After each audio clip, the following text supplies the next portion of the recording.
Cette édition de Décryptage reçoit Mama Keïta, la directrice du Bureau sous-régional pour l'Afrique de l'Est de la Commission économique des Nations Unies pour l'Afrique. Avec elle, nous parlons en marge du comité intergouvernemental des hauts fonctionnaires et experts de la CEA, Afrique centrale et de l'Est, du bilan des réunions précédentes. Madame Keïta, pouvez-vous nous dresser un bilan des réunions précédentes du comité intergouvernemental des hauts fonctionnaires et experts de la CEA? Bonjour et merci de l'invitation. Donc, le comité intergouvernemental des hauts fonctionnaires et des experts pour l'Afrique de l'Est et pour l'Afrique centrale se sont réunis. C'est la première fois que nous avons une réunion conjointe. Ceci est une plateforme où nous venons tous ensemble, les États membres de la CEA, les communautés économiques régionales, les organisations intergouvernementales, le secteur privé, la société civile, y compris les femmes, les jeunes, les médias, les universitaires également et les chercheurs. Tous, on vient ensemble et cette réunion nous sert de plateforme pour discuter les politiques économiques et sociales les meilleures, en faisant une revue des best practices, des meilleures pratiques et essayer de faire des recommandations, apprendre les uns les autres aussi, faire des partages sur les différentes expériences et apprendre les uns des autres. Donc si on veut faire un bilan, on peut dire que cette plateforme a été des plus utiles ces dernières années, surtout du fait que les économies africaines sont frappées par des crises multiples. À peine on est sorti, on n'est pas encore sorti de la crise de Covid, on peut dire qu'on a cette crise, la crise du coût de la vie qui est induite par la situation en Ukraine. On a les effets du changement climatique qui sont plus forts que jamais. Et certains pays, notamment de l'Afrique de l'Est, sont en train de vivre cela très sévèrement. Il y a des épisodes de changement climatique comme une sécheresse, par exemple, au Kenya, en Somalie, en Éthiopie, qui n'a pas été observée depuis les 40 dernières années. Ça a un impact énorme sur les populations et sur le bétail, sur les budgets des États.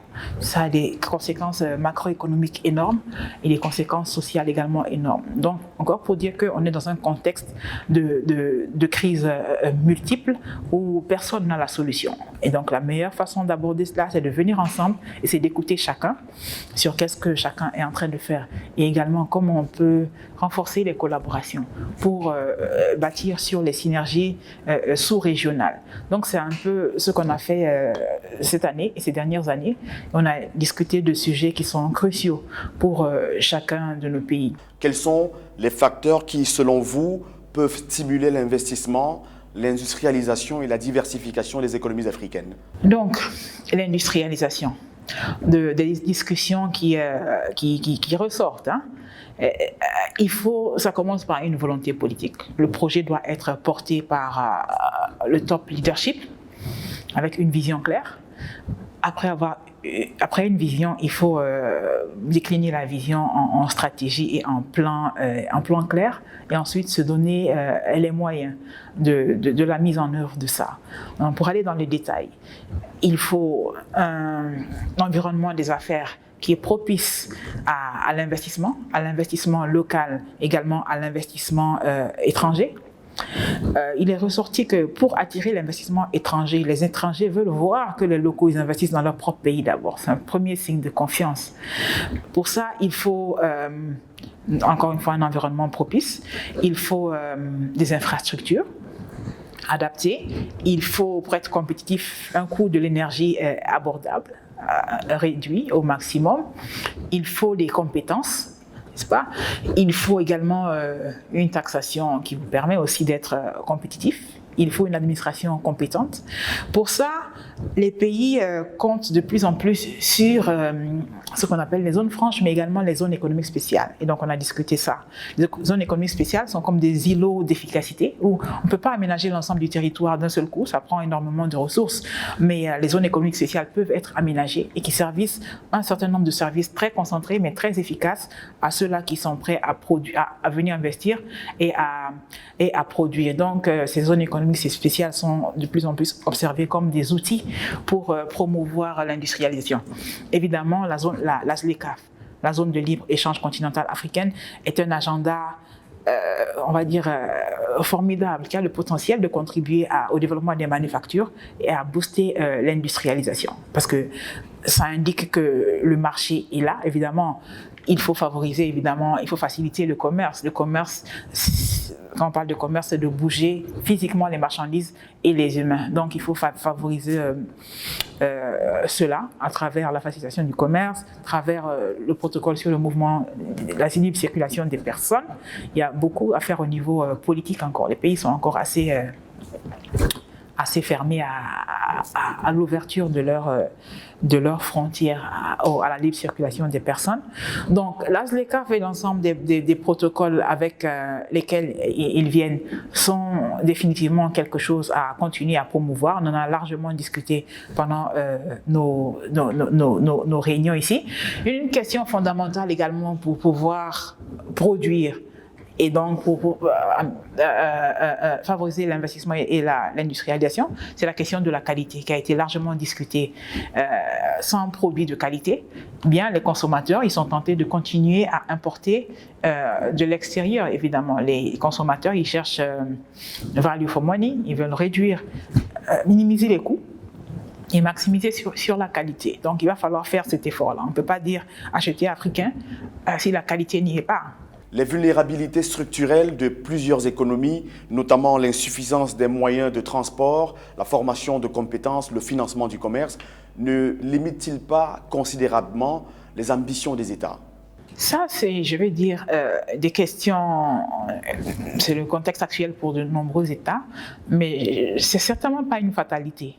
On a des exemples de réussite sur le continent et à l'extérieur du continent qui nous indiquent qu'il faut continuer à travailler. Et les pouvoirs publics doivent accompagner d'abord donner les incitatifs et accompagner les efforts. Ici aux Seychelles, c'est notre pays hôte pour notre réunion. Ils nous ont dit qu'ils ont commencé à développer le tourisme en 1972. Le facteur déclencheur de ça a été la construction de l'aéroport d'abord, et ensuite de l'installation d'infrastructures hôtelières et tout ça, et l'organisation du secteur. Mais aujourd'hui, c'est l'un des pays les plus grands touristiques, c'est l'un des pays qui a le plus grand PIB par tête de l'Afrique. Le PIB contribue à plus de 40%, le tourisme contribue à plus de 40% de l'économie des Seychelles. Et quand ils ont commencé, ils n'avaient pas tout ça. Et donc, c'est possible, mais on nous a expliqué qu'il y a eu une grande volonté politique ici pour développer le secteur touristique, et cela a apporté des fruits. Et donc, c'est possible, c'est pas du tout impossible. La ZLECAf est effective depuis l'année 2012, mettant en compétition les économies du continent africain, mais surtout libéralisant le commerce intra-africain. Les économies d'Afrique de l'Est sont-elles prêtes à être compétitives selon vous? Pratiquement tous les pays de l'Afrique, non pas tous les pays de notre sous-région, je pense 10 ou 11 sur 14 pays que nous couvrons à partir de notre bureau ont ratifié l'accord de libre-échange continental. Ceci est un signe déjà de la volonté, du fait que ces économies-là voient le potentiel de la ZLECAf, n'est-ce pas? Maintenant, ceux-là aussi qui n'ont pas encore ratifié, c'est surtout par capacité, et on est en train de les accompagner dans la finalisation des négociations et de la préparation des offres tarifaires et de services et tout ça. Et on n'est jamais assez prêts. Je ne veux pas dire qu'ils sont prêts, mais je peux dire qu'ils sont motivés. Vous savez qu'avec le secrétariat de la ZLECAf, basé à Accra, ils ont lancé une initiative qui implique 8 pays africains, dont je pense 3 de notre sous-région, le Kenya, le Rwanda et je pense la Tanzanie, qui sont choisis comme des pays pilotes pour commencer à commercer sous le régime de la ZLECAf. Et ça a très bien marché. On nous a dit que sur ces 8 pays, il y a eu, je pense, 94 transactions déjà sous le régime de la ZLECAf sur le continent. Madame Mama Keïta, merci d'avoir répondu aux questions d'Africa 24.